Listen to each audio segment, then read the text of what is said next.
Et Foster est parti avec 82 hommes à bord. Et ce sont eux qui infligent les tortures aux Noirs.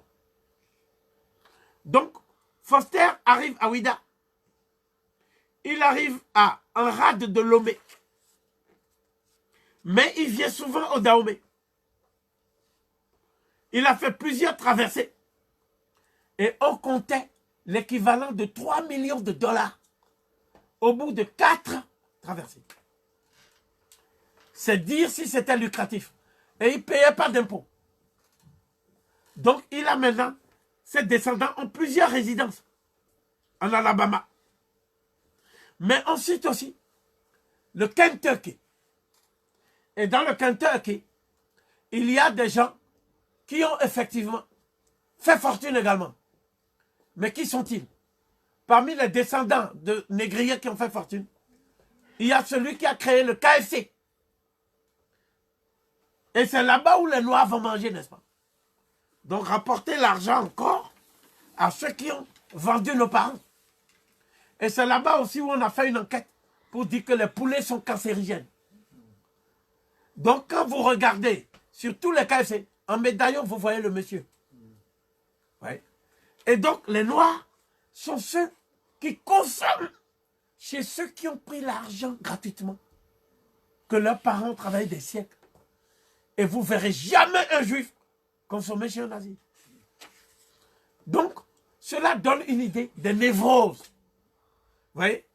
En tout cas, ce dont nous parlons, puisque vous allez lire le livre, et j'insiste pour que chacun de nous lise le livre. Parce qu'il y a une femme qui a vécu aux États-Unis, qui est sénégalaise, qui s'appelle Sylviane Diouf.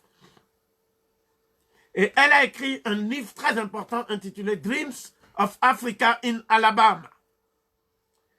The Slave Ship Clotilda and the Story of the Last African Brought to America. C'est à Oxford University Press en 2007. Les éléments concernant donc la biographie de toutes les victimes de la traite négrière qui ont été amenées à être embarquées sur ce bateau figurent dans cet ouvrage. D'autres documents montrent comment les Noirs vivaient au quotidien sur les plantations. Le temps me manque pour déterminer cela, mais dans la mesure où nous allons à la conclusion, je voudrais simplement demander aux personnes de lire le livre attentivement et de distribuer ce livre dans ce que nous appelons maintenant, et c'est une nouvelle annonce que je fais. Nous allons faire une page Facebook intitulée Mémoire de l'Holocauste noir. Et c'est une page qui est liée à notre live. Parce que dans notre live, il est de façon récurrente revenu l'idée que ce sont nos frères et sœurs qui ont été déportés ou qui sont descendants des déportés qui ont fait le plus pour que l'Afrique se libère. Nous devons nous poser la question de la raison d'être de ce paradoxe. Et c'est sur cette page que nous devons faire connaître non seulement leurs ouvrages, mais venir à ta mairie pour se les procurer. Parce que quand un peuple ne fait pas son devoir de mémoire, quand un peuple n'est pas capable de faire son travail de mémoire, c'est quoi un devoir de mémoire? Un devoir de mémoire, c'est ce que tu fais pour que tes parents puissent survivre dans la mémoire de leurs descendants. Et nous, on a honte de nos parents, en fait. On n'a pas honte de n'importe quel parent.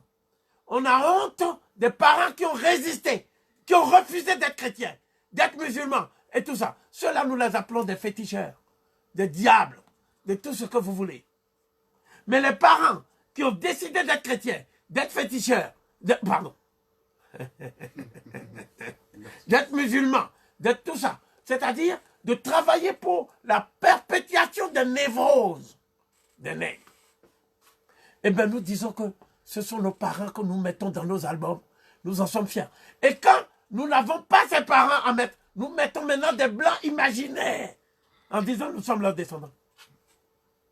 Des blancs imaginaires. C'est-à-dire, en fait, ils ne sont pas imaginaires. Des figures de tortionnaires des Noirs.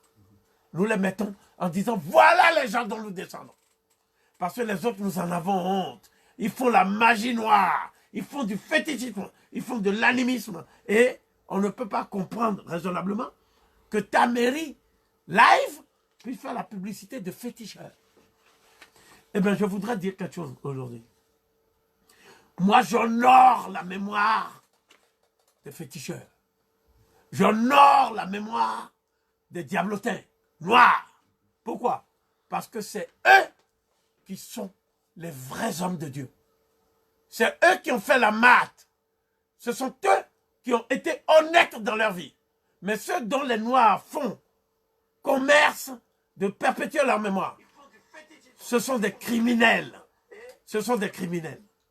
Ça veut dire que ce que nous disons aujourd'hui, c'est que nous devons faire un travail de mémoire ensuite. Le travail de mémoire, c'est quoi? Nous devons écrire des livres sur dictionnaires, des encyclopédies. Et cela veut dire... Non, madame, ça veut dire tout simplement que vous êtes intarissable par rapport à ma voix. Voilà, moi j'ai dit ça comme ça. Bon, donc, j'ai interprété ça comme ça tout en demandant pardon à monsieur. Mes hommages, mes hommages. Bon, donc, le problème qui est posé ici, c'est que le travail de mémoire n'a été fait nulle part en Afrique. Je vais même plus loin. Si vous voyez le nom que nous donnons aux gens des rues, en fait, nous donnons le nom de nos bourreaux. Nous ne donnons jamais le nom de ceux qui ont résisté. Donc c'est le seul peuple qui accorde la prime à ces tortionnaires et qui oublie, qui jette dans les oubliettes, je dirais dans les poubelles de l'histoire, ces vrais ancêtres qui ont lutté pour qu'ils puissent revivre. Donc nous n'avons même pas la gratitude de leur sacrifice aux Iriens. Donc ça, déjà en soi, c'est un traumatisme psychologique. Parce que je ne vois pas comment nous pouvons mener un combat quand nous sommes, comment je peux dire, ingrats vis-à-vis de ceux qui ont fait en sorte que nous en soyons en vie. 7e question. Que nous révèle le témoignage bouleversant de Cudjoe sur les rouages du système esclavagiste aux États-Unis, Serge Covey? Pour moi, l'Alabama, c'est un territoire qui avait 2000 plantations. Donc, c'est une prison, un univers concentrationnaire, où il y avait 2000 camps de travail et de la mort. Ce que je vais décrire là, c'est comment fonctionnent ces camps de travail et de la mort. Le négrier ne peut pas seul, avec la quinzaine ou la vingtaine de blancs qui l'entouraient, sur une plantation de 300 personnes. Il ne pouvait pas contrôler tous les Noirs. Et les Noirs pouvaient se liguer pour le tuer. Mais comme vous le savez, il arrive qu'il y ait des photos d'un seul blanc porté par 15 Noirs dans la nature sans qu'on le tue.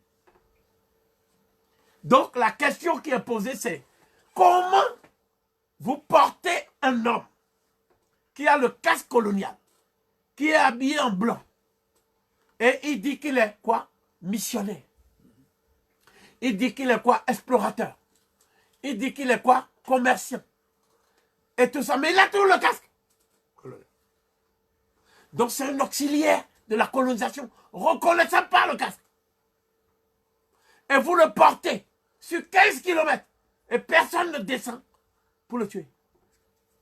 C'est parce que la plupart des Noirs qui le portent sont conditionnés à l'idée que c'est Dieu qui est en haut. Et le premier qui le touche, sont les Noirs lui-même qui font son affaire.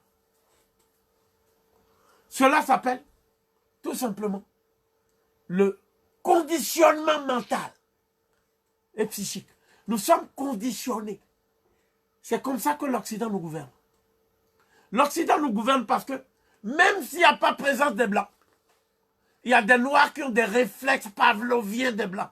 C'est-à-dire que Pavlov, c'est quelqu'un qui a dressé tellement son chien qu'il reconnaît même comment son chien va réagir. Et le Blanc a passé son temps à étudier ça. C'est pour ça qu'il y a des ethnologues. C'est pour ça qu'il y a des négrologues.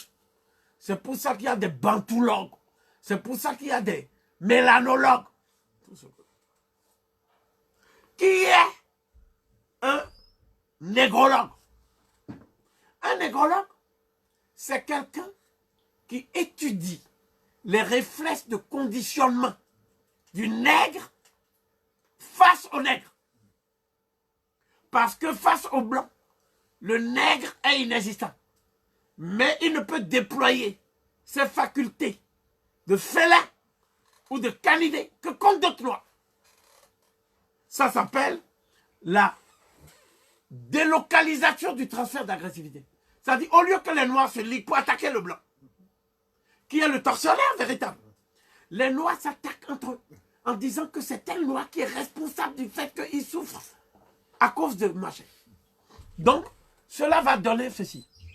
Et je vais énumérer maintenant les catégories de noirs qu'il y a dans les camps de travail et de la mort, qui sont en fait les camps de concentration pour nègres, tels que Aimé Césaire nous l'a enseigné. La première catégorie, c'est ce qu'on appelle le nègre mouchard. Le nègre mouchard, c'est un nègre de maison qui vit dans la proximité directe du blanc et de ses courtisans. Le nègre mouchard, c'est un nègre qui a vis-à-vis des nègres la même vision négrophobe que le blanc. Donc c'est un nègre négrophobe. Le but d'un blanc, c'est d'arriver à faire d'un noir qui a étudié chez lui, qui a été dans son église, qui a été dans ce qu'on appelle son cercle d'intimité, un nègre négrophobe. Qu'est-ce qu'un nègre négrophobe? Quelle est la différence entre un nègre négrophobe et un nègre leucodermisé? J'appelle nègre leucodermisé tout nègre qui pense que les valeurs du blanc sont des valeurs de Dieu. Donc, il fait tout pour dormir dans le lit du blanc. Si possible avec sa fille. Il fait tout pour se laver dans la baignoire du blanc. Il fait tout pour déféquer dans les toilettes du blanc, dans les WC du blanc. Il fait tout pour manger à la table du blanc. Ce qui était considéré comme un privilège. Et quand il demande maintenant, il oublie que c'est lui qui doit servir le repas et qui doit manger les miettes. Et il se met à table, il commence à manger. Le blanc dit, tu te lèves. Alors que le blanc lui disait, tu es le noir le plus intelligent, tu es le noir le plus accommodant, tu te lèves. Le blanc parle maintenant sur un ton impérieux et impératif. Tu sais, jamais je ne veux voir un blanc servir un noir. Jamais je ne veux voir un blanc qui est le chauffeur de noir. Si tu as l'argent, tu mets un blanc comme ton chauffeur. Il ne regarde partout s'il n'y a pas d'autres blancs qui vont le voir. Mais tu mets un noir chauffeur d'un blanc, même si le blanc est clochard, le noir est fier. Donc, ce qui s'est passé, c'est ceci. Le blanc, ayant vu que le nègre leucodermisé est un nègre qui commence à prendre de l'assurance, au point d'aller s'asseoir à table pour manger au milieu des blancs. Le blanc va lui dire la phrase qui tue. N'oublie pas que tu es un sale négro. Ce n'est pas parce que tu es dans un costume de déguisement que tu cesses d'être un négro. Et le noir, à ce moment-là, qu'est-ce qu'il dit? Il dit, le blanc l'a touché au plus profond du cœur. Et il est révolté. Mais si le blanc l'avait laissé à la table, il aurait humilié d'autres noirs. Son problème, ce n'est pas la révolte contre l'injustice du blanc. Son problème, c'est que le blanc ne lui permette pas d'exercer l'injustice. C'est-à-dire d'être un bourreau de ses propres frères noirs. Et s'il a la possibilité que le blanc lui donne les moyens de s'émanciper, il va quitter le quartier où vivent ses parents pour aller vivre dans le quartier des blancs. Même si ses voisins ne l'aiment pas. Je vais même plus loin. Il aime ceux qui ne l'aiment pas. C'est ça le nègre locodémisé. Mais le nègre négrophobe, c'est qui? Le nègre négrophobe, c'est un nègre qui propose ses services pour torturer les nègres. Pour humilier les nègres.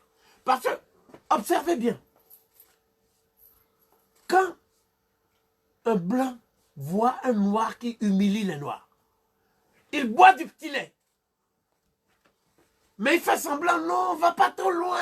Après, il te fait, je vas-y. Tu vois?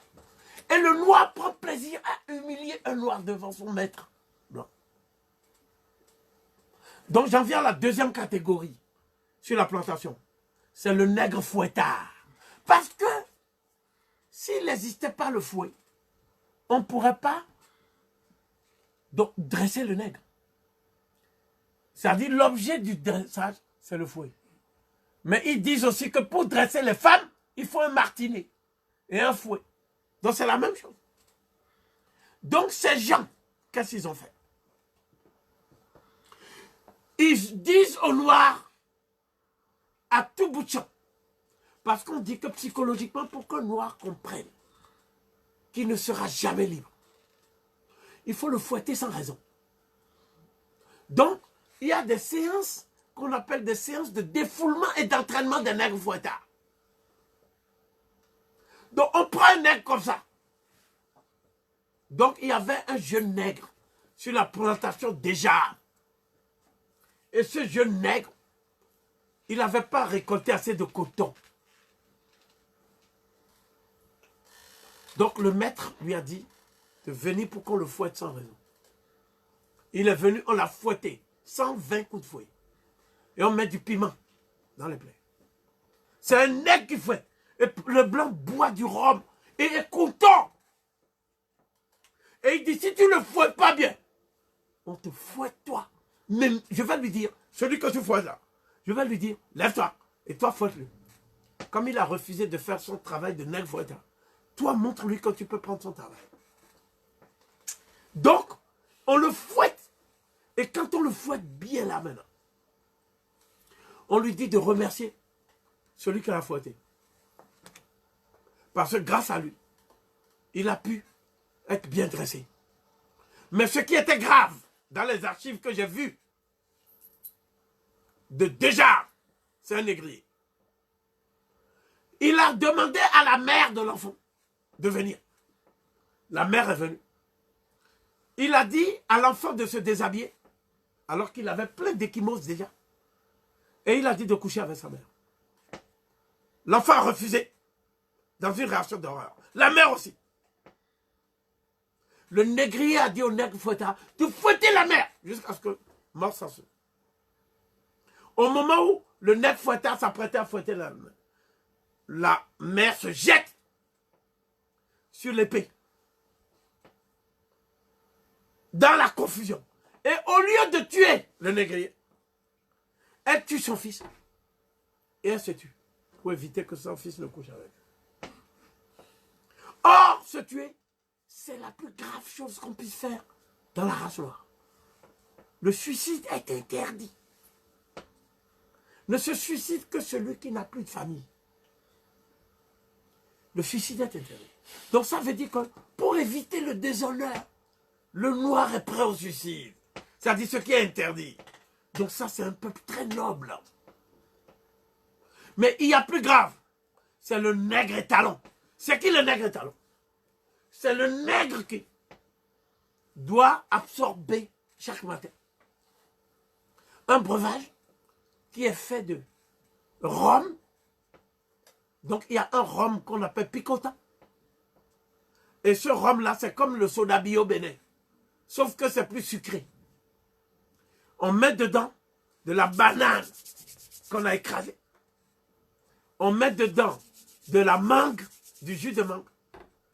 on met dedans du raisin écrasé et on met du bois bandé. On lui donne. Quand on lui donne, on dit tu dois féconder 24 négresses avant le coucher du soleil. Si tu ne le fais pas, on te fait une mutilation génitale. Et on prend un autre nègre. Donc ces nègres se défoulent, se jettent comme des bœufs sur les femmes.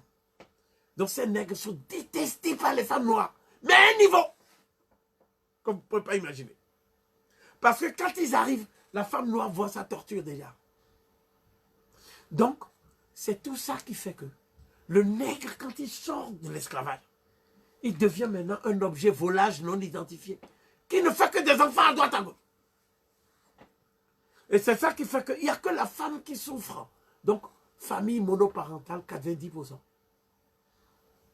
Des enfants sans l'éducation du père. Père absent. En train de volager là-bas. J'ai créé le verbe volager. Et le père, il y a tellement de symptômes que, même dans les chansons, tu vois, vas-y Francky, c'est bon. Vas-y Francky, c'est bon, c'est bon. Bon ça, je ne sais pas si j'ai bien chanté. Bon, quoi qu'il en soit, la femme devient un objet de défoulement sexuel. Et l'homme noir ne respecte pas le corps de la femme qui est à l'image de sa mère. Donc, en faisant cela, les femmes noires aussi ont anticipé l'idée que lorsqu'elles sont avec un homme, à tout moment, l'homme peut partir. Donc, elles sont avec lui comme le chat et le chien sont ensemble. Donc, ça ne permet pas de reconstituer une famille. Or, le but de l'esclavage, c'est d'empêcher le noir, une fois qu'il a eu l'abolition, de reconstituer une famille. Parce que le noir, sociologiquement, c'est sa famille qui est son assurance vie. Le blanc n'agit pas comme un être qui a une famille. Le blanc est un nomade, même en couple. Même en couple. D'ailleurs, ils font semblant d'aller se marier. Mais la première chose qu'ils font, c'est séparation des biens. Parce que chacun... Ah bon, donc, moi, je ne savais pas ça avant. Donc, moi, je ne séparais pas. Moi, je mettais tout mon bien. Et l'autre mettait seulement 200 €. Et le jour où la Bérésina arrive, elle va chercher maintenant l'argent sur le compte. Et moi, je me rends compte trop tard. Je dis, mais... Donc, la question, c'est qu'elle est avec toi, mais le calcul. Elle sait déjà qu'en tout état de cause, même si vous vous quittez, il faut qu'elle soit gagnante. Elle ne peut jamais perdre sur toi. Et elle est avec toi parce qu'elle n'a pas trouvé un blanc qui soit à ton niveau. Elle a vu que toi, tu es très intelligent. Elle te le dit même parfois. Elle te dit, tu es le plus intelligent des Noirs. C'est pour ça que je t'ai choisi. Et quand tu lui demandes, mais est-ce que tu me mérites réellement? Elle dit, toute blanche, quelle que soit sa condition, elle a le nègre qu'elle mérite. Et le nègre a la blanche qu'il mérite. Voilà le problème qui est fondé. Par contre, quand toi, tu te maries, tu ne regardes pas les détails de compte en banque. Tu ne regardes pas ces choses-là. Et tu oublies même qu'il y a un calcul. Voilà pourquoi quand le maire leur demande, est-ce que tu jures? On ajoute toujours pour le meilleur et pour le pire. Mais ce qu'on dit, en fait, c'est qu'elle-même a dit, je jure, mais dans sa tête, elle se dit pour le pire. Ça dit, dans l'hypothèse du pire, je me tire. Je me tire avec des avantages conséquents.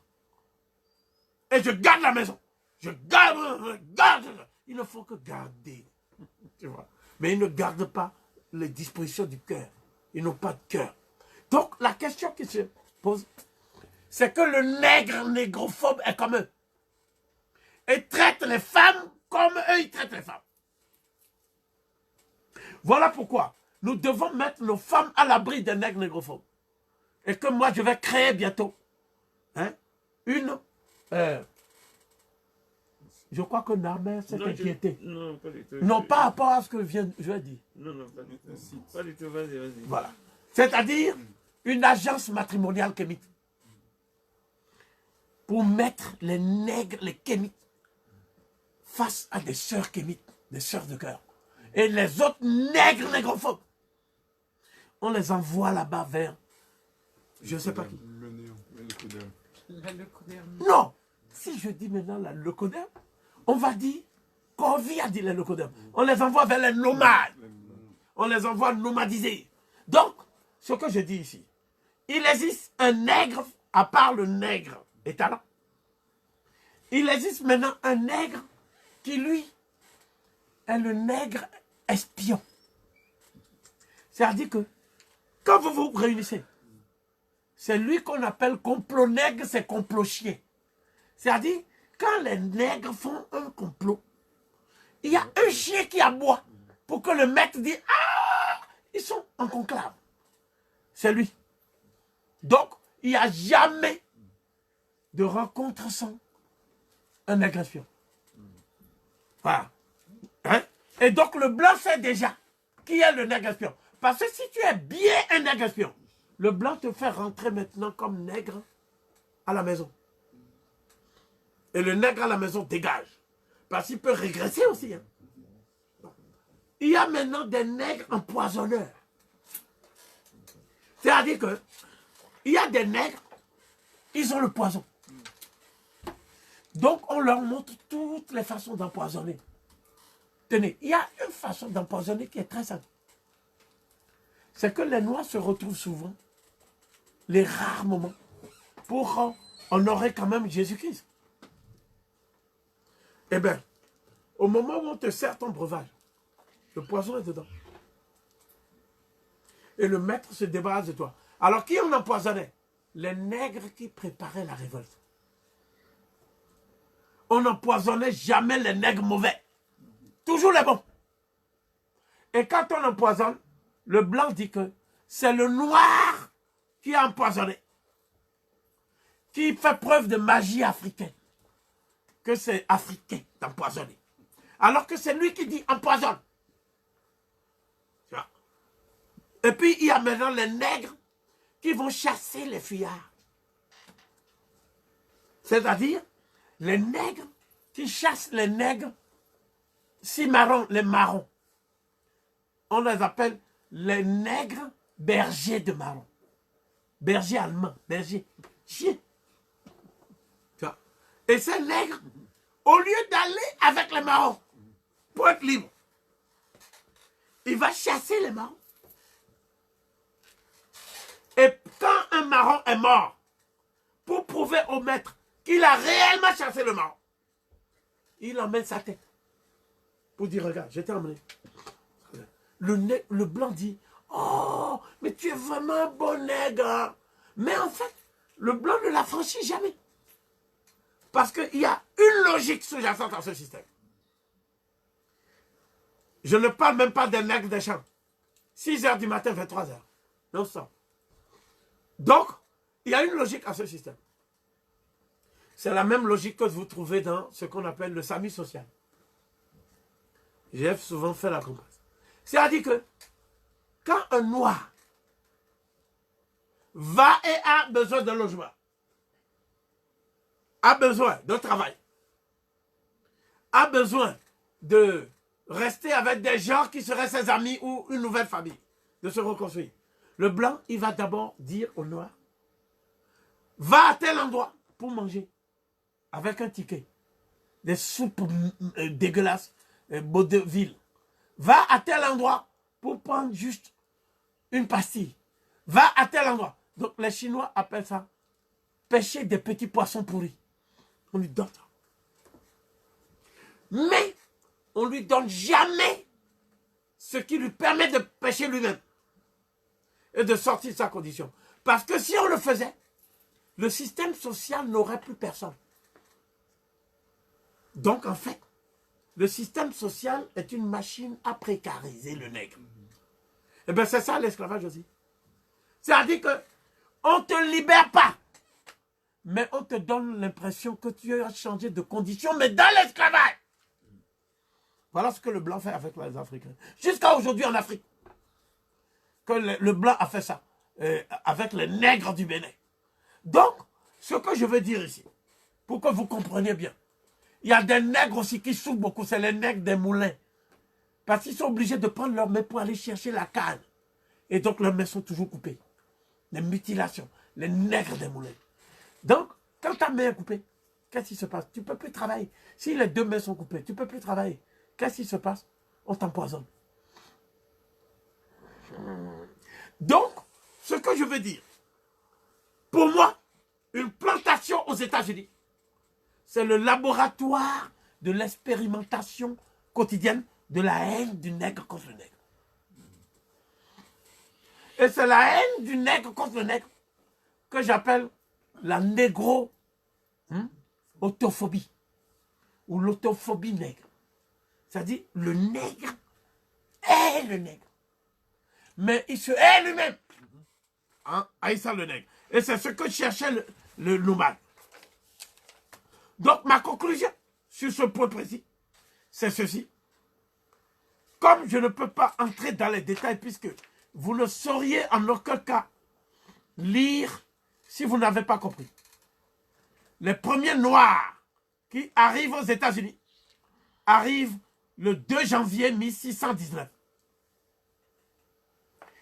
C'est un colon blanc de Virginie qui relate que les premiers qui ont été accueillis, c'est une vingtaine de Noirs enchaînés. Ils sont arrivés à bord d'un navire qui s'appelait Notre Seigneur Jésus-Christ, à Jamestown, en Virginie. Donc, ce bateau portait pavillon hollandais, ou plus précisément, oui. Et donc, la colonie de Virginie est donc, à cette époque-là, une colonie de grande migration, où il y avait 4000 résidents. Parmi les 4 résidents, il y avait donc 1500 personnes qui étaient directement originaires d'Écosse, du pays de Galles, d'Angleterre, etc. Irlande surtout. Donc, le taux de mortalité était très élevé parmi les Noirs. En raison de la malnutrition, en raison des mauvais traitements, en raison des avaries et des avanies diverses. Évidemment, il n'y avait pas de système de protection sociale. Donc, quand quelqu'un tombait malade, il n'y avait qu'une seule chose.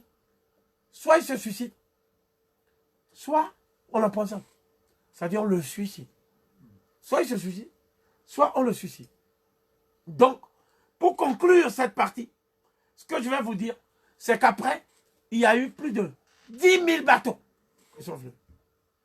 Et qui n'ont plus été seulement en Virginie, mais qui ont été dans l'Alabama, chez Cujo, ou dans d'autres régions, notamment la Nouvelle-Orléans, notamment la Caroline du Sud, des États comme en tout cas des régions comme Minnesota, toutes ces régions-là, il y avait surtout le Sud, les plantations du Sud, où on trouvait les Blancs qui venaient d'Angleterre, mais qui étaient des repris de justice. Donc on leur donnait une dernière chance de maltraiter les Noirs pour pouvoir retrouver un statut social. C'était ça ou alors on les guillotinait. Donc eux aussi, ils avaient une pression. Et ils étaient d'une cruauté dont je ne peux pas vous parler aujourd'hui parce que je sais qu'il y a des enfants qui suivent le live. Donc pour finir cette partie, je dirais que jamais dans les livres de l'histoire de l'esclavage, on ne nous explique les choses comme ça. On parle toujours des chiffres, statistiques, révoltes, ceci, cela, mais on ne parle jamais des faits vécus. C'est ça l'intérêt d'un témoignage vécu d'un acteur de l'événement du type Cujo.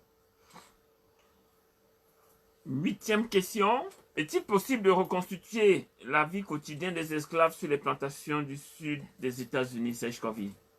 Voilà comment cela a été déjà fait.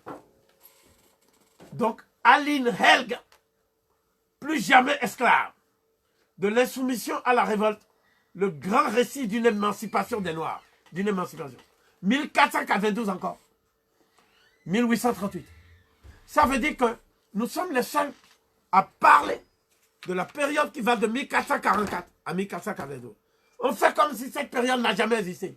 Parce qu'il faut montrer qu'en fait, l'esclavage a été un phénomène qui a concerné seulement le Nouveau Monde. Mais l'Afrique n'a pas été le théâtre des résistances. L'Afrique n'a pas connu le processus insurrectionnel. Or, c'est en Afrique qu'il y a eu le plus de résistance. Donc, nous reviendrons sur ça, parce que les frères de la Caraïbe ne connaissent pas les résistances africaines. Le seul qui les a étudiées, c'est un Guadeloupéen qui s'appelle Oruno Denis Lara. Donc, nous reviendrons sur ça. En tout cas, dans ce livre, vous avez des idées claires sur le fait que la vie quotidienne était tout le temps interrompue par des résistances. Et les Noirs n'avaient pas peur de mourir. Parce que les Noirs savaient que s'ils meurent, ils vont ressusciter en Guinée. Ils vont ressusciter à Lada. Ils vont ressusciter. Donc si réellement l'Afrique était un enfer où on les a vendus, pourquoi ils veulent ressusciter en enfer? Voilà encore notre fait qu'il va falloir m'expliquer logiquement. Bon, en tout état de cause, nous allons aborder la fin de cette conférence. En tout cas. 9e question. Que signifie le mot Baracone? Et en quoi le chapitre 6 du même nom relate avec concision et précision la captivité de Kudjo et de ses compagnons d'infortune Sèche-Covid? Ayant anticipé sur cette question, qui est donc l'avant-dernière question, je voudrais juste qu'on sache que des êtres humains étaient réellement mis en cage. Et ça se faisait quand? Exposition coloniale. Ici même à Paris. On a mis en cage l'ancêtre de Karambeu. Et on l'a humilié pour que les enfants blancs viennent lui jeter des bananes. On lui a demandé d'être dévêtu alors qu'il faisait moins 6 degrés. C'est pour ça que Karambeu ne chante jamais l'hymne national. Parce que dans l'hymne national, il y a une partie qui dit le sang impur qui abreuve l'océan. Donc, Karambeu est une victime de cet être. Et son ancêtre était exposé. Mais que dire des pavillons du Dahomey? Où il y avait 82 cages. Avec nos ancêtres, auxquels les Blancs envoyaient des cailloux, des crachats. Et on a même demandé à un enfant blanc d'uriner sur un noir. Et tout ça est dans un livre qui se trouve aujourd'hui au Centre Malher, Centre d'études africaines rue Malher à Paris. Ils ont cette documentation-là. Et quand nous leur avons demandé de nous photocopier, ils ont dit non. Mais quand nous avons envoyé un locoderme et une locoderme, ils leur ont donné. Et nous avons dit au locoderme, vous ne serez pas acceptés dans nos soirées d'enfants si vous ne posez pas des actes concrets. Et donc les locodermes allaient chercher les documents. Et quand les locodermes ramenaient les documents, ils disaient maintenant que, surtout les filles locodermes, elles disaient maintenant qu'elles ont besoin d'un bon étalon nègre. Et Corvi savait cela.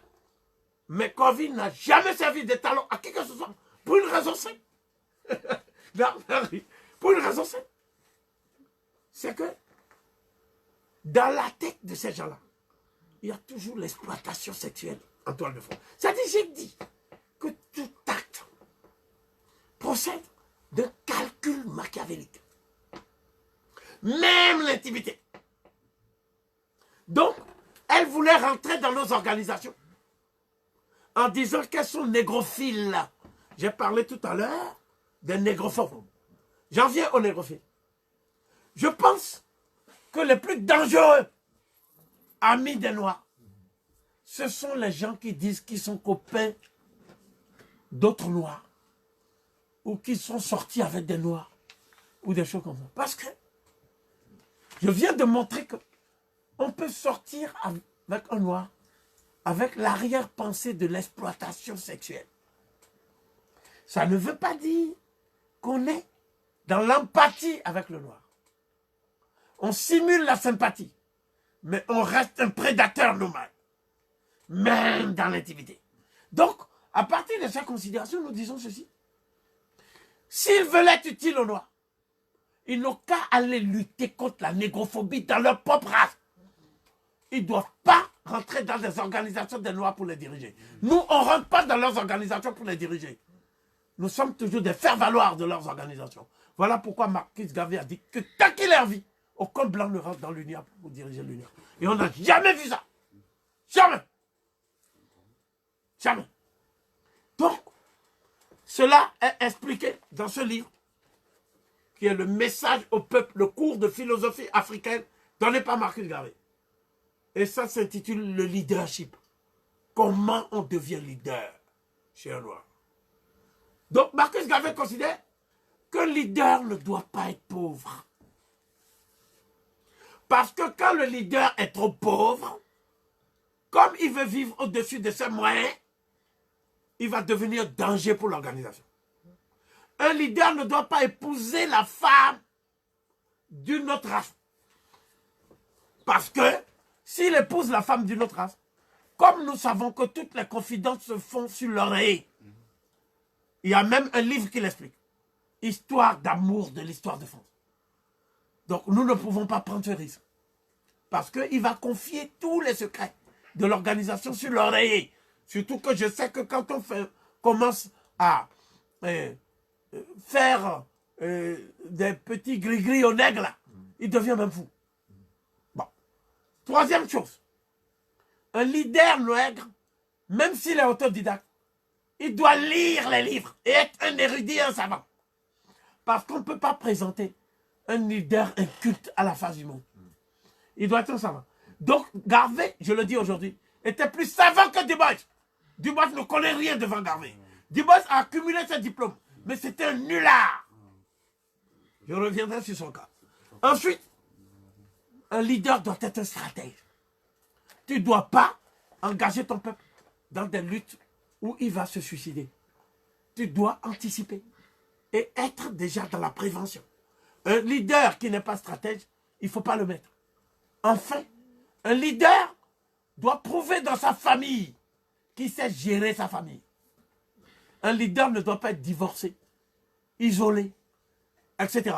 Si un leader n'a pas de femme, et Marcus Garvey a dit, il est interdit d'être polygame.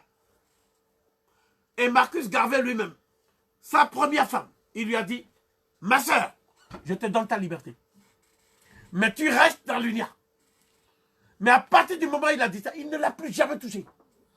Sa deuxième femme, Ami Garvey, tu restes aussi dans l'UNIA. Mais c'est toi qui dors avec moi. Par contre, le jour où un leader noir va avoir plusieurs femmes, parce qu'on va dire à Marcus Garvey qu'il a plusieurs femmes. D'abord, ce n'est pas qu'on va dire. C'est que Marcus Garvey avait un service de renseignement qui suivait tous les nègres. Parce que Marcus Garvey applique à la lettre le principe selon lequel la confiance n'exclut pas le contrôle. Donc, un leader noir qui est convaincu d'avoir plusieurs femmes, on va autoriser sa femme à avoir plusieurs hommes. Alors tous les noirs ont dit, s'il vous plaît, je ne veux pas que ma femme ait plusieurs hommes. Donc tu te tiens ça. Donc, la femme que tu dois prendre doit être une femme qui a l'image de notre race. C'est-à-dire d'être très noire. Très très noire. D'ailleurs, on dit souvent, le leader, on lui dit, officiellement on ne lui dit pas, mais on le met dans une situation qu'on appelle conditionnement. Donc les femmes les plus noires, comme Garvey, lui sont présentes. Officiellement. Après, le leader se retire et va dire à l'UNIA, dans l'agence matrimoniale, voici celle que j'ai choisie. À partir du moment où il a dit ça, on demande à la femme si elle est d'accord. Si elle est d'accord, l'UNIA leur donne tous les moyens pour que le couple prospère. Minimum 8 enfants. Bon, actuellement, Covid a ramené à 5. Pour des raisons qui sont liées au RSA. Bon, donc, je dis que nous sommes arrivés à un stade maintenant où nous devons faire, comme l'a montré le récit, la révolution mentale, spirituelle, morale, éthique. Parce que la morale n'est pas forcément l'équité. Mais surtout la révolution économique. Et chaque citoyen, même s'il ne fait pas la politique, il doit partir du principe que tant que l'Afrique n'est pas libérée, la politique va le faire. Donc il doit se comporter comme quelqu'un qui gère l'Afrique. Dans sa famille, dans sa communauté, dans son clan. C'est ce qu'on appelle le leadership de l'exemplarité panafricaine. Donc, Marcus Garvey a étudié tout ça dans les moindres détails. Et ce qui m'a étonné, c'est de voir que Kodjo, qui n'avait pas besoin de coach de développement personnel, non seulement a vécu plus de 16 ans, mais a vécu jusqu'à 87 ans, uniquement en appliquant ces principes. Et ces principes, nous les appelons les codes des vertus cardinales de la MAD. Toute adhésion à nos organisations désormais doit être conditionnée par un serment de fidélité et de non-trahison envers les ancêtres. Un pacte de non-trahison avec ses frères. Et enfin, une sorte de présentation du projet qui motive ta présence dans l'organisation. Tu dois être un porteur de projet panafricain. Si tu dois faire un restaurant pour ton peuple, tu dois faire une école pour ton peuple, tu dois faire un dispensaire pour ton peuple, tu dois faire quelque chose pour ton peuple, c'est ta mission et ta vocation. Si tu ne le fais pas, tu n'as pas ta place dans l'organisation. Je voudrais donc dire, au terme de cette avant-dernière question, que pour moi, la lecture de ce livre ne vaut que si vous lisez le chapitre 8, intitulé « Libre ». Je n'ai pas le temps de le lire, mais c'est de la page 111 jusqu'à la page 115. Un homme qui n'est pas libre, une femme qui n'est pas libre, ne peut pas se marier. Mariage. Tout est mariage. Même les hommes, dans une organisation, c'est un contrat d'alliance jusqu'à la mort pour accomplir un objectif. Les États-Unis d'Afrique. C'est la seule chose qui peut justifier un mariage entre deux êtres africains. Donc si tu veux te marier, ne prends pas une femme de ton ethnie. Si tu es Yoruba, il faut prendre une Sénégalaise. Wolof. Si tu es Peul, Halpula, il faut prendre une Éthiopienne. Oromo. Pourquoi? Parce que l'enfant parle deux langues.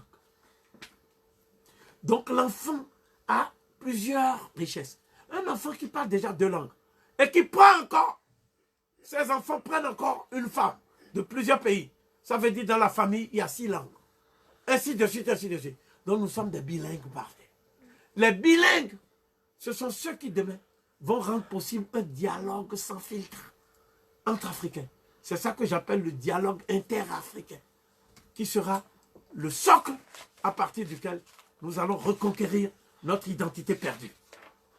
10e et dernière question. À titre personnel, quelle réflexion vous inspire la lecture méthodique de cet ouvrage fondateur? Un ouvrage fondateur, c'est un ouvrage qui fonde votre projet de vie. C'est un ouvrage qui structure votre feuille de route dans la vie. Et dans la vie d'un homme, il y a d'abord ce qu'on appelle sa vie avant qu'il ne découvre la vie. Ça, c'est l'intimité dans le fœtus. C'est sa vie fœtale, son existence fœtale. En fait, je dirais même que l'initiation commence là. Un être humain qui, dans son fœtus, n'a pas eu de fusion avec sa mère, devient un être humain qui, dans la vie, ne pourra pas avoir de lien avec sa terre. Parce que la mère, c'est la terre. La déesse mère, c'est ta terre. Voilà pourquoi. Et ce n'est pas n'importe quelle terre. C'est la terre, la seule terre qui peut te permettre d'étancher ta soif. Donc, dans les hiéroglyphes, pour dire la femme, on dit, en fait, l'hiéroglyphe montre que c'est un bassin profond qui contient de l'eau bénite. Et quand tu bois cette eau-là, tu deviens divin. Mais dans ma langue, on dit nyonou, nyonou. Ça veut dire, il faut que tu saches boire. C'est ça une femme. Il faut savoir la boire. Toi, Corvi, tu veux boire. Mais tu ne sais pas boire. Donc, c'est la même image. Chez les Éthiopiens, c'est la même image. C'est le puits qui contient l'eau fraîche en pleine sécheresse. C'est ça la femme. Donc je retiens ceci. La femme est la seule qui permet d'étancher nos soifs. Elle étanche nos soifs à 3 niveaux. D'abord, le sang qu'elle nous transmet. Deuxièmement, le lait qu'elle nous transmet. Troisièmement, la source de fraîcheur et l'eau qu'elle est. Et l'eau bénite, elle a dit. Donc ça veut dire quoi? Ça veut dire que moi je dis ce soir que un homme qui n'a jamais connu d'amour maternel ne peut pas aimer sa femme. Parce que la femme est sur terre pour nous apporter le rêve. Quand tu vois ta femme, son apparition doit être féerique. Parce que la femme est le rêve refoulé de l'homme. Une femme qui ne te fait pas rêver, ne l'épouse pas. C'est la première chose. Bon, tu vas te dire qu'on vit, mais comment on voit qu'on rêve? C'est moi qui vais encore t'apprendre à rêver. Il faut que je crée une école encore pour t'apprendre à rêver. Est-ce que je t'apprends à respirer? Bon.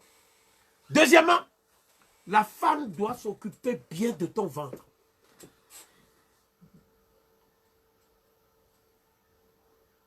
Si tu as une femme qui te donne beaucoup de choucroute, comme dans choucroute, à la fin on retient croûte, c'est pas bon. Mais si c'est gombo, c'est différent. Donc, ton ventre. Mais il y a un point que je ne vais pas développer. La femme doit bien s'occuper de ton bas-ventre.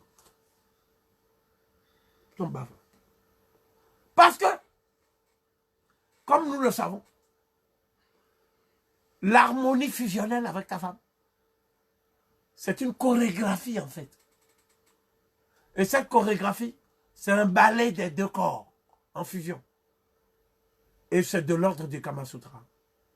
Pour autant que nous puissions considérer le Kama Sutra comme en fait l'énergie que tu reçois quand tu donnes. C'est ça. L'énergie que tu reçois quand tu donnes. Donc, si réellement tu reçois l'énergie, et si tu en donnes, tu ne peux qu'être tendre. Mais qui est ta femme pour toi? Ta femme, c'est la projection de l'image de ta mère.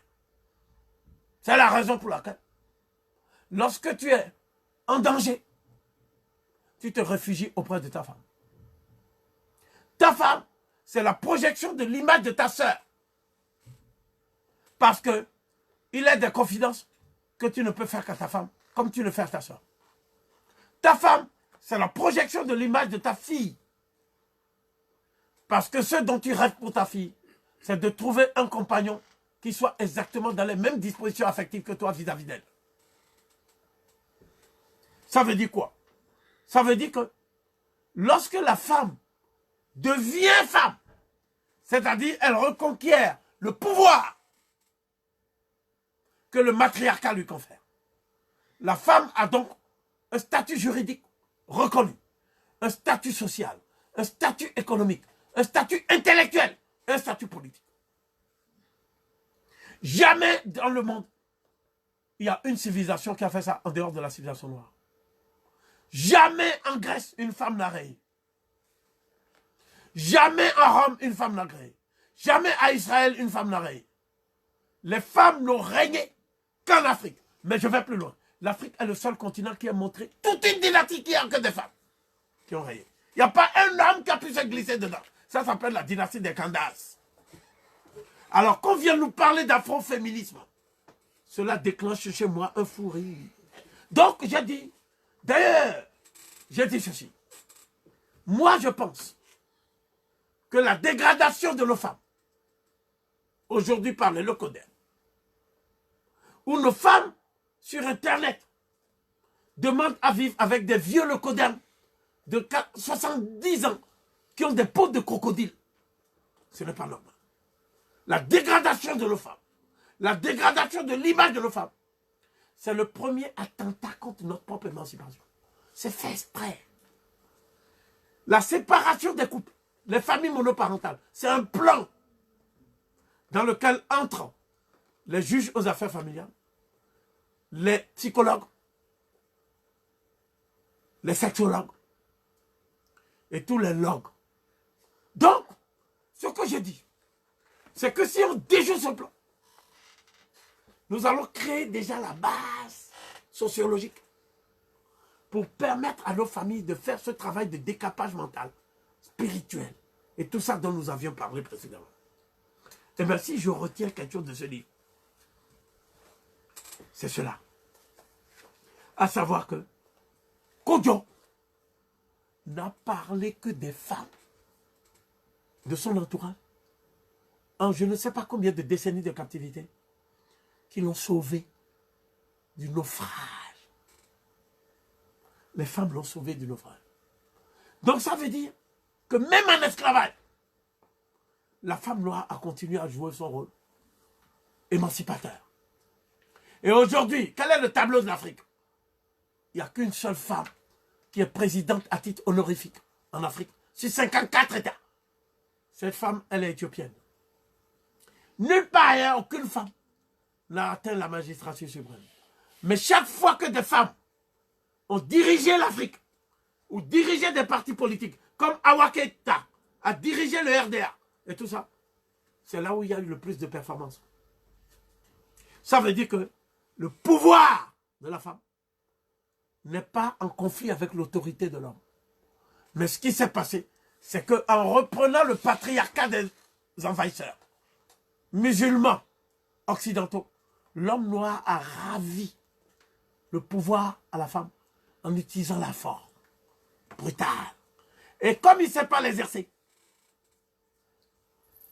il a conduit donc notre peuple dans l'abîme. Donc, nous disons que les lives ont pour but aussi de favoriser des rencontres entre des femmes kémites et des hommes kémites. Et je me propose de bénir de tels couples. Parce qu'il peut m'arriver aussi, par-delà ma fonction de scribe, de dévoiler aussi ma fonction de prêtre. Donc, je ne vais pas officier ce soir. Mais comme je l'ai dit à Narbert, nous avons le devoir d'officier. Nous avons le devoir de créer dans nos maisons un lieu que nous appelons le Routneter, où il y aura l'autel, où nous allons honorer les Nétérous. Nous allons honorer nos anciens. Nous allons honorer nos ancêtres, jusqu'à honorer Amon-Ré. Qui est Amon-Ré? Amon-Ré, c'est l'ancêtre de tous les ancêtres, qui est à la fois la mère de toutes les mères et le père de tous les pères. On dit Amon, mais on oublie Amonette. Amonette, c'est qui? C'est le principe femelle qu'il y a dans Amon. C'est-à-dire, c'est Amon, sa part femelle. Parce que Amon est androgyne. C'est ce que nous enseignent tous les textes, à tous nos aussi. Donc c'est en vertu du retour à cette fusion originelle des deux éléments complémentaires et non pas conflictuels, qu'est l'élément masculin et l'élément féminin, que nous pouvons entrevoir le retour également à la lumière, c'est-à-dire à la fusion avec Amon-Ré. C'était la 10e question. Et je conclus. Voilà, vas-y, Ekovi. En disant ceci. Nous lisons des ouvrages, non pas pour vous imposer notre grille de lecture, mais pour vous inciter à confronter votre lecture avec notre grille de lecture. Le but étant de dégager des solutions aux interrogations qui sont les nôtres sur les thématiques essentielles de la vie des Kémites. Car on ne trouve pas dans un livre un prêt-à-penser avec des informations un peu comme des médicaments. On trouve ce qu'on trouve dans un livre, c'est quoi? C'est des réponses à ses propres interrogations. Donc on lit un livre à partir de ces interrogations. On ne va pas chercher dans un livre des recettes. Ça n'existe pas. Donc chacun lit le livre à partir de cette interrogation. Donc il n'y a pas une lecture de Corvi qui s'imposerait à tous. Mais la lecture du frère Saoussiré, du frère Akhenaton, du frère Tchuncha. Donc ce que je veux dire ici, c'est que toute lecture cependant doit partir de la source. Et la source, c'est la vallée du Nil. La source, c'est là où nous puisons toutes nos inspirations, toutes nos aspirations. Et voilà pourquoi il me plaît de toujours citer mon maître. Parce que quand j'ai rencontré mon maître, le 29 juillet 1945, j'ai eu plein de livres qu'il m'a offerts. Mais au lieu de savoir que c'était Nation d'agriculture, le premier livre, j'ai pris le premier que j'ai trouvé en fonction du titre qui m'avait donné des frissons. Antériorité des civilisations nègres, mythes ou vérités historiques. Donc, à partir de maintenant, tous les lives que je fais, je vais terminer par la citation que je veux qu'on mette sur ma tombe, une fois que je serai parti dans les champs d'Yalou. Et les Africains vont finir par connaître cette citation par cœur. Ça va devenir un rituel. Aujourd'hui encore, de tous les peuples de la terre, le nègre d'Afrique noire seul peut démontrer de façon exhaustive l'identité d'essence de sa culture avec celle de l'Égypte pharaonique, à telle enseigne que les deux cultures peuvent servir de système de référence réciproque. Il est le seul à pouvoir se reconnaître encore de façon indubitable dans l'univers culturel égyptien. Ici, sans chez lui, il n'y a point dépaysé, comme le serait tout autre homme, qu'il soit indo-européen ou sémite. Autant un occidental, aujourd'hui encore, en lisant un texte de Caton, ressent l'écho de l'âme de ses ancêtres, autant la psychologie et la culture révélée par les thèses égyptiens s'identifient à la personnalité nègre. Et les études africaines ne sortiront du cercle vicieux où elles se meuvent pour retrouver tout leur sens et toute leur fécondité qu'en s'orientant vers la vallée du Nil. Réciproquement, l'égyptologie ne sortira de sa sclérose séculaire, de l'hermétisme des tests, que du jour où elle aura le courage de faire exploser la vanne qui l'isole doctrinalement de la source vivifiante que constitue pour elle le monde nègre. Kémites de tous les continents, unissons-nous, vivre libre ou mourir, nous vaincrons. Hotep! Hotep. Hotep.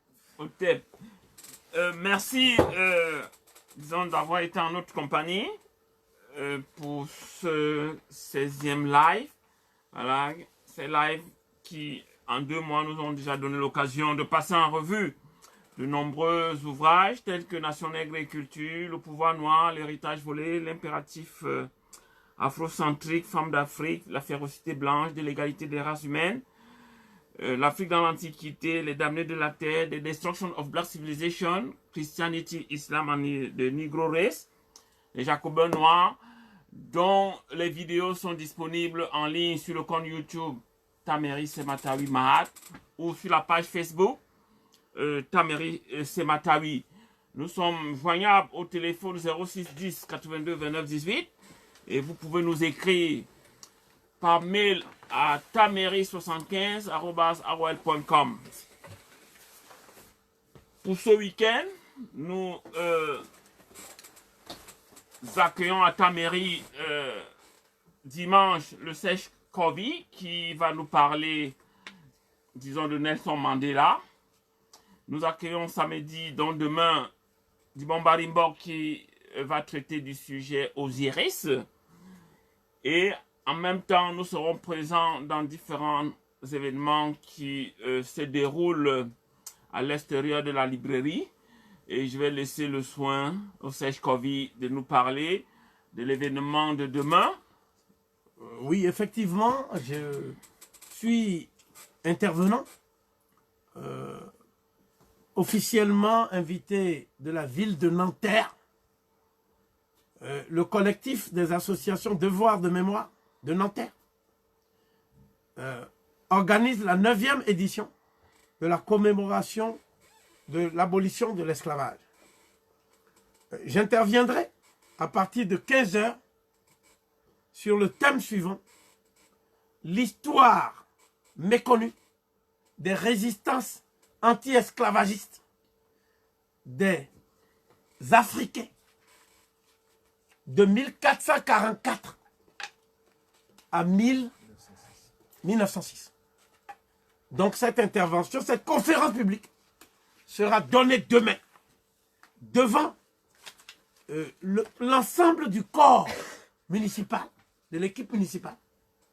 Et donc, je ne saurais trop insister pour que ceux qui ont un peu de temps demain passent à l'adresse suivante: Maison du Chemin de l'Île, 61-63 boulevard du Général Leclerc, 92 000 Nanterre, station Nanterre-Ville.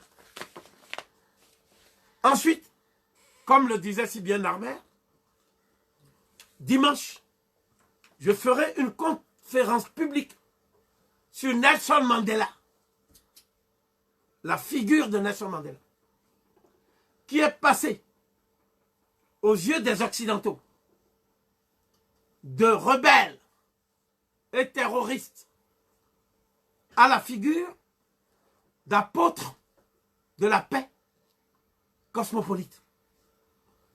En quelques années seulement.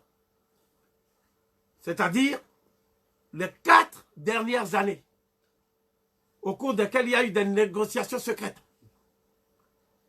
Son image a changé, surtout après sa sortie.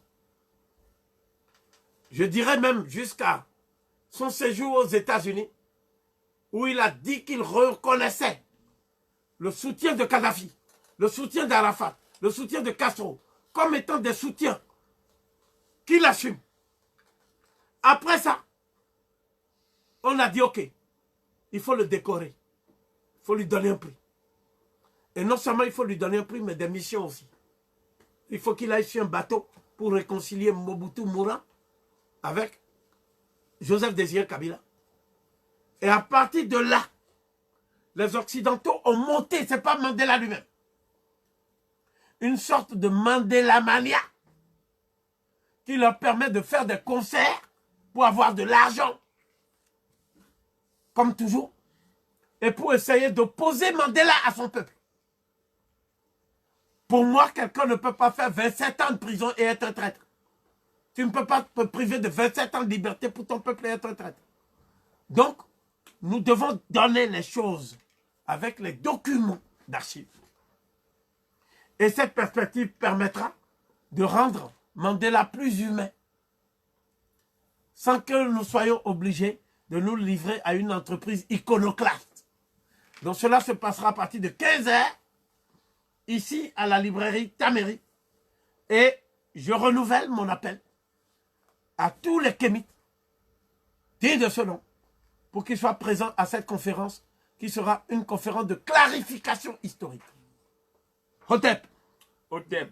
Voilà, nous confirmons donc notre présence demain à Nanterre, où nous allons animer un stand de livres, au cours de cette manifestation baptisée Devoir de mémoire, où le Sèche-Covid fera une intervention sur le sujet qu'il vient de vous exposer. Nous serons également dimanche à Ubis News, au cours d'une manifestation, au sein d'une manifestation proposée par Force Anti-Cité Internationale France, où nous aurons aussi l'opportunité d'animer un stand de livres pour continuer à vous proposer des ouvrages pour votre édification. Nous vous remercions une fois de plus et vous proposons de nous retrouver la semaine prochaine pour d'autres rendez-vous. Merci.